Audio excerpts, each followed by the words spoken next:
Chers amis, bonjour. Alors bientôt, c'est le grand jour qu'on appelle Rosh Hashanah. C'est le début de l'année. Plus exactement, c'est la tête de l'année. Donc, le Midrash nous dit Vayi Or. Quand Hachem a créé la lumière, eh bien, la lumière a été créée par Hachem. Le Midrash nous dit Vayi Or Ze Rosh Hashanah. Rosh Hashanah est appelé une lumière. Pareil, notre Midrash nous dit, on a l'habitude de réciter le Pérec qui s'appelle le David Hashem Ori Veish'i, du Rosh Chodesh Elul jusqu'à Kippour, Rosh Hashanah Rabbah. Et là aussi dit le Midrash, Ori Ze Rosh Hashanah, Ish'i Yom Kippourim. Ori, ma lumière, c'est Rosh Hashanah. Ish'i, ma délivrance, Yom Kippourim. Alors que Kippour, c'est une délivrance, on le comprend. En effet, c'est là où on est libéré de nos fautes. Mais en quoi et pourquoi Rosh Hashanah est appelé une lumière? Autre question. On sait bien que nous sommes jugés devant Hachem le jour de Rosh Hashanah. Top.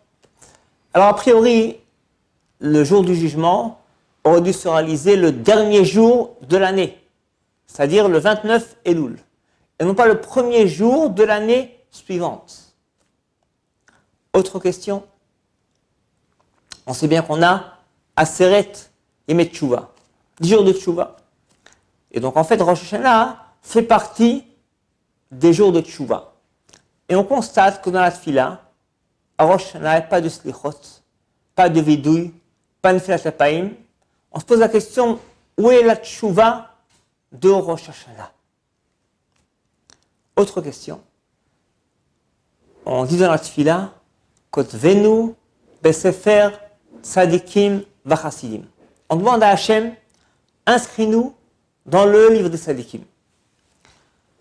Alors ça veut dire quoi? Ça rime à quoi? Si on est Tzadikim, c'est pas la peine de le demander. Si on ne l'est pas, c'est un affront, une audace terrible de demander à Hachem de nous inscrire dans le livre des Tzadikim alors qu'on ne l'est pas. Comment se fait-il que nos sages ont instauré une telle prière? Top.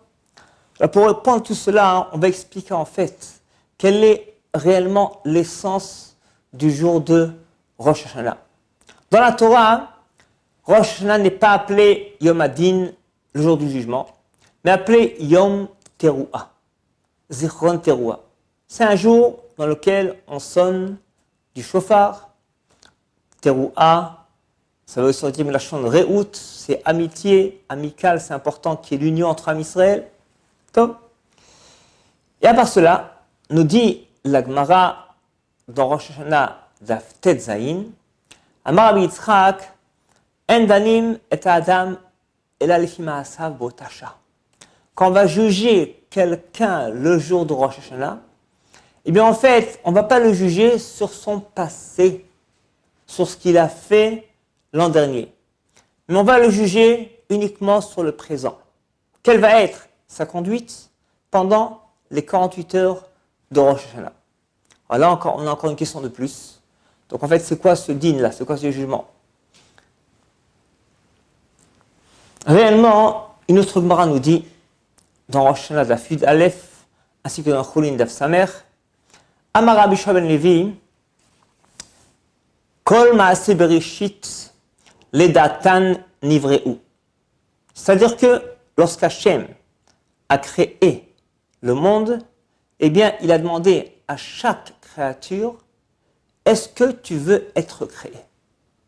Ainsi dit Rashi, Sha'alam ledatan imrotsim leibarot ve'em neotu. Hachem a demandé, est-ce que tu veux être créé?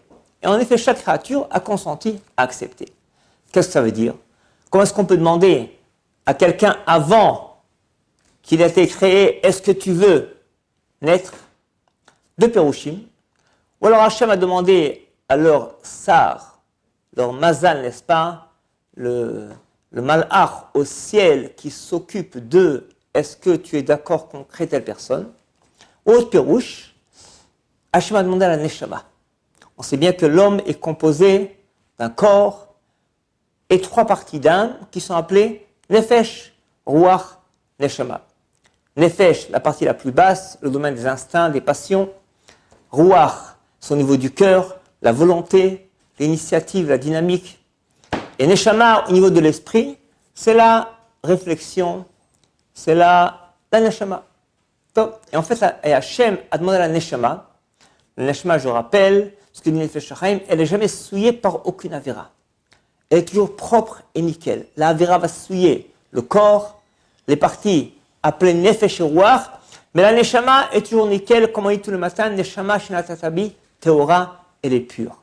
Donc Hachem a demandé à la Neshama, est-ce que tu acceptes, est-ce que tu vas consentir, eh bien, qu'on va t'introduire dans tel corps, avec tel Nefesh et tel Ruach, c'est-à-dire de vivre, de naître, et dans certaines conditions.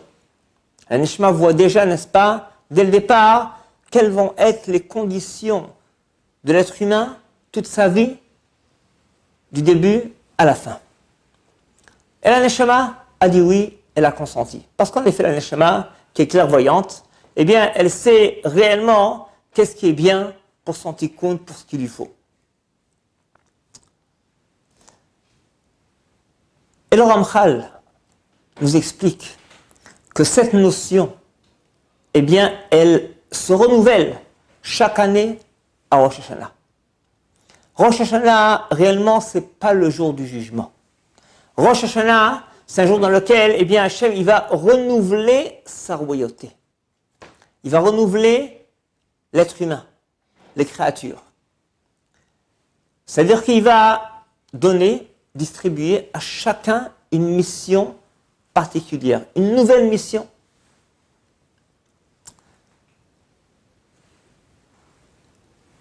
Et c'est pourquoi, en fait, entre parenthèses, il va aussi vérifier qu'est-ce que tu as fait l'année passée ou pas.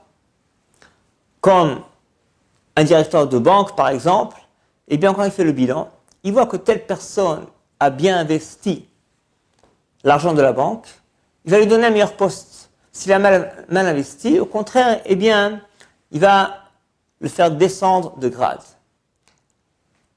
Donc, en fait, le din de Rosh Hashanah, c'est une dérivée. L'essence de Rosh Hashanah, c'est le renouvellement de l'univers, de la royauté d'Hachem et notamment de l'être humain. Ainsi dit le Ramchal, quand Hachem va faire ça à Rosh Hashanah, il met en fait le compte à zéro. Il met les forces du bien et du mal de l'être humain à zéro. Le mal, eh bien, en fait, est diminué jusqu'à zéro. C'est une des raisons pour laquelle le Satan a peur de Rosh Hashanah. Parce qu'il voit qu'il perd sa force, sa capacité. Et l'Hachem demande à l'être humain, consciemment ou inconsciemment, pendant la tfila, pendant le shofar, eh bien, tu vas de nouveau être créé à Rosh Hashanah. Je vais te donner une nouvelle neshama le jour de Rosh Hashanah. Quel est ton choix? Qu'est-ce que tu choisis? Plus exactement, quand Hachem a créé Adam Arishon, donc en fait, le premier Tishri, ce n'est pas la création du monde, mais la création de Adam Arishon, l'être humain. Et bien pareil, le premier Tishri à Rosh Hashanah, Hachem va de nouveau créer l'homme. Et comme pour créer Adam Arishon, c'est écrit Vaipach be'apav nishmat chayim vayi Adam le nefesh chaya. Hachem a insufflé un souffle de vie à l'être humain, et l'homme est devenu, eh bien, une âme vivante. Nishmat chayim. Le Zohar dit quelque chose de terrible.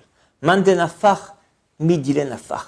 Comme quelqu'un qui va gonfler un ballon, eh bien, l'air qui va introduire dans ce ballon, c'est l'air en fait qui vient de ses poumons.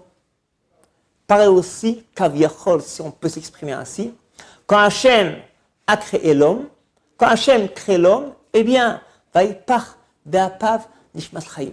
Hachem lui a insufflé un souffle de vie, de neshama, en fait, qui vient d'Hachem directement lui-même. C'est pourquoi nos sages nous dévoilent que la neshama a aussi une dimension infinie, comme Hachem et la Torah, Israël, Kutshablichu Voraita Chadhu. Parce que cette neshama, eh bien, elle vient du souffle d'Hachem. Nishmat Chaim. Vaipach be'apav Nishmat Chaim. Et cette notion, elle se renouvelle chaque année à Rosh Hashanah. Comme dit le Midrash, eh bien, Imru lefanai malchuyot Vani borotchem bidir chadasha. Dis devant moi, Malchuyot Hashem Melech, le dire, le déclarer, le penser, être imprégné de cette notion, bien comprendre ce que ça signifie. Vani borotchem bidir chadasha, et là je vous crée à nouveau. Vous allez être une nouvelle créature, avec une nouvelle neshama. Quel genre de personne? Eh bien, quelqu'un va être à Rosh Hashanah. Ça dépend de lui. Ça dépend de toi. Hachem nous dit, à toi de jouer, à toi de choisir aujourd'hui. Je mets le compte à 0. Les forces du bien et du mal, eh bien, sont à 0. Et c'est à toi de renouveler cela. Comme dit le Ramchal, en fait, lorsque les forces du mal sont mises à 0, de quelle façon, dans quelle mesure elles vont être éveillées, renouvelées dans l'être humain, dans la mesure où l'homme, il va les laisser pénétrer en lui. C'est-à-dire que, si une personne fera attention de Rosh Hashanah jusqu'à Yom Kippourim, de ne pas avoir aucune faute, aucune tendance vers les forces du mal, ne serait-ce même pas dans la pensée, eh bien cet homme réellement sera un grand sadique toute l'année à venir. Parce qu'il va recevoir à Rosh Hashanah, à Kippour, une nouvelle neshama. Une neshama avec des nouvelles capacités, des facultés d'une dimension morale et spirituelle différente, gigantesque. Ça dépend de lui. Hachem nous dit à Rosh Hashanah, fais ton choix, à toi de choisir. Je te crée à nouveau. Cette création va dépendre de toi. Comme Hachem a créé Adam Arishon, le premier Tishri, Hachem nous crée à nouveau chaque année à Rosh Hashanah. C'est ça réellement l'essence de la journée de Rosh Hashanah. Les datan nivre'u, c'est ton choix, c'est à toi de vouloir, toi de choisir. Évidemment, une personne peut dire, ok, je choisis d'être riche, d'être en bonne santé. C'est vrai ça aussi, mais en fait, c'est pas exact. Parce qu'en fait, quand Hachem vient nous créer, il parle plutôt des notions, des dimensions morales et spirituelles de l'homme. La parnassa, la richesse, ainsi que la santé, etc., c'est une dérivée qui dépend de cela. En fait, ce qu'Hachem attend de nous, eh bien, c'est qu'on élève la barre très haut, qu'on élève, n'est-ce pas, notre aspiration vers des pôles spirituels et moraux grandioses. Ne pas se suffire, n'est-ce pas, eh bien, d'un petit peu de mitzvot, mais vouloir décider à Rosh Hashanah, prendre une nouvelle direction qui va nous amener très haut, très loin. C'est pourquoi on demande à Hachem, Kodvenu besefer tzadikim. C'est pas qu'on déclare qu'on est tzadik, pas du tout. On dit à Hachem, inscris-nous, quand on dit le verset, Sefer toldot Adam. Le livre, eh bien, c'est en fait, n'est-ce pas, qui va détailler la vie d'un homme. Alors, inscris-nous dans un livre qui va nous conduire vers la tzidkout, être des tzadikim. Parce qu'on prend une nouvelle direction.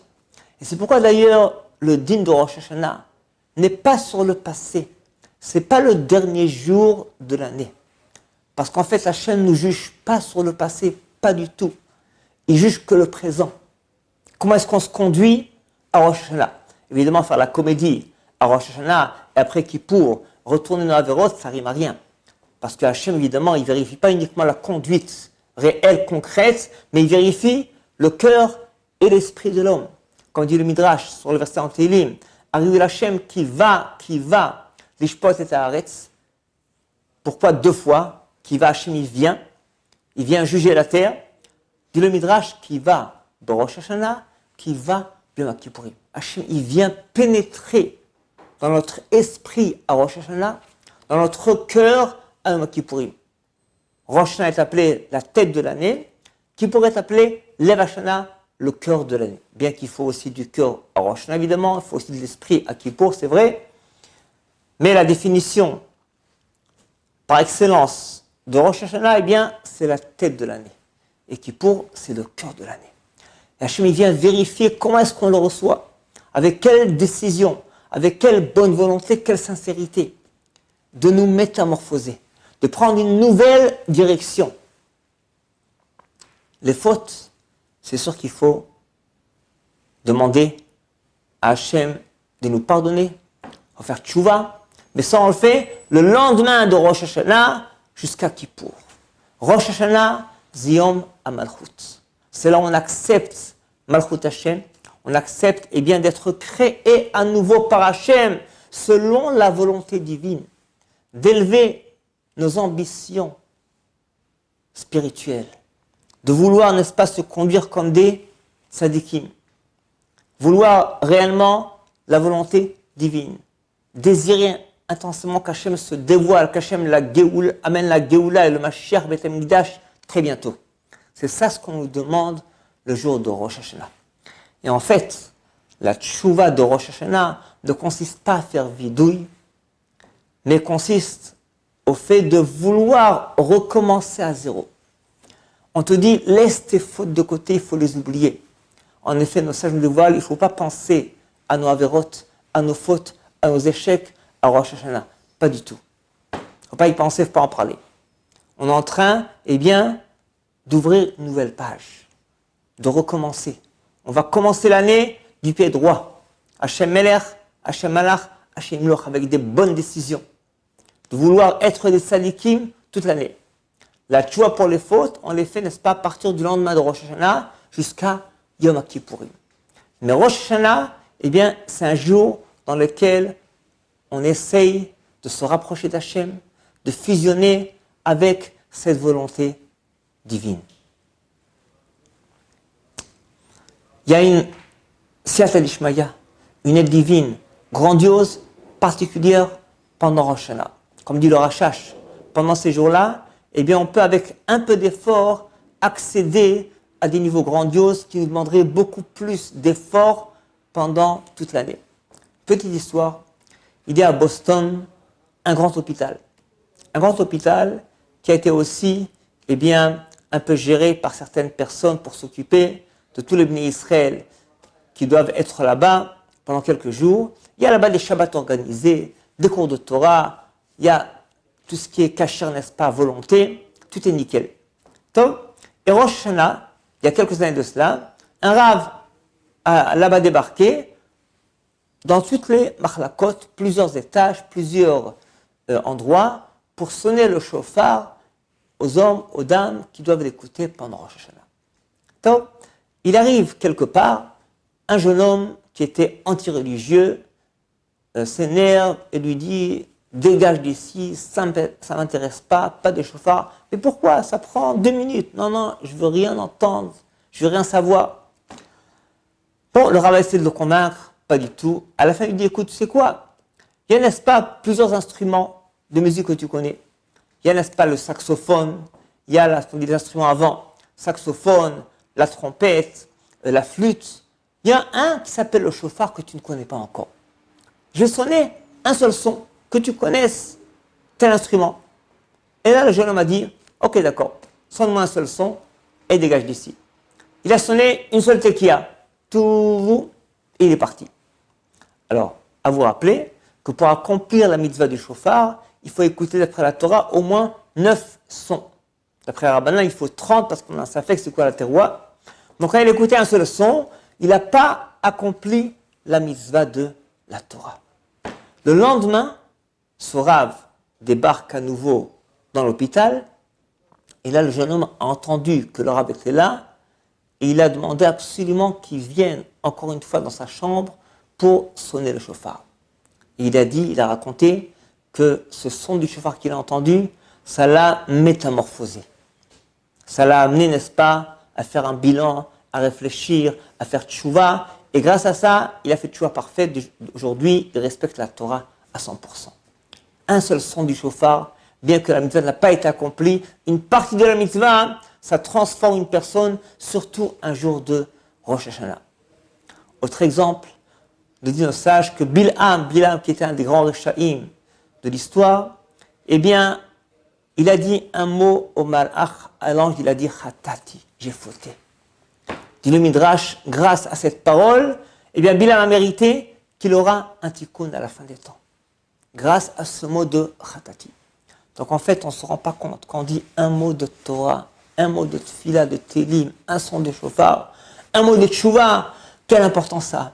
Toute l'année, et Chol Shekan encore plus quand c'est jour de Rosh Hashanah et Kippour. Donc en fait, c'est hyper important de se mettre en condition pour exploiter chaque instant de Rosh Hashanah. Le Rav Drobris, qui l'a raconté, qui lisait les Teilim sans arrêt à Rosh Hashanah par les Tfilot. Il a dit, pourquoi on ne fait pas de la Gemara? Il a dit, quand on fait de la Gemara, alors des fois il faut s'arrêter pour aller chercher un livre de la bibliothèque pour trouver une référence. Et c'est dommage à Rosh Hashanah de perdre ces quelques instants. Bon, on n'est pas à ce niveau-là, n'est-ce pas? On n'est pas à la seconde près, mais pour vous dire l'importance de ce que c'est chaque instant de Rosh Hashanah et l'importance de Teilim. Il est aussi raconté que le Rabbi Chaim Kanievski, un des géants en Torah de la génération passée, eh bien, pendant tous les 10 jours de Rosh Hashanah à Kippour, il terminait tout le Sefer Teilim de A à Z. Imaginez-vous. Tellement c'est important, le Teilim, pendant ces journées-là. Bien qu'on doit avoir une certaine crainte, n'est-ce pas, Rosh Hashanah, mais il y a aussi une voie de simcha. Il faut avoir une simcha extraordinaire. Pourquoi? Parce que Hachem pénètre dans notre cœur et notre esprit. On doit être heureux qu'on reçoit le roi de l'univers, Hachem, mais aussi, n'est-ce pas, une crainte, parce qu'en fait, chaque action est importante. Chaque avéra est grave, et chaque mitzvah est hyper importante. C'est pourquoi on nous demande, eh bien, à Rosh Hashanah, d'accepter ce renouvellement de Malchut d'Hachem, ainsi que le renouvellement de l'homme, avec une joie extraordinaire qui pourra nous porter très haut, très loin. Très loin. Et grâce à ça, Hachem va nous donner une année pleine de bonheur et pleine de Geoula Bekarov. Amen. Keni Ratzon.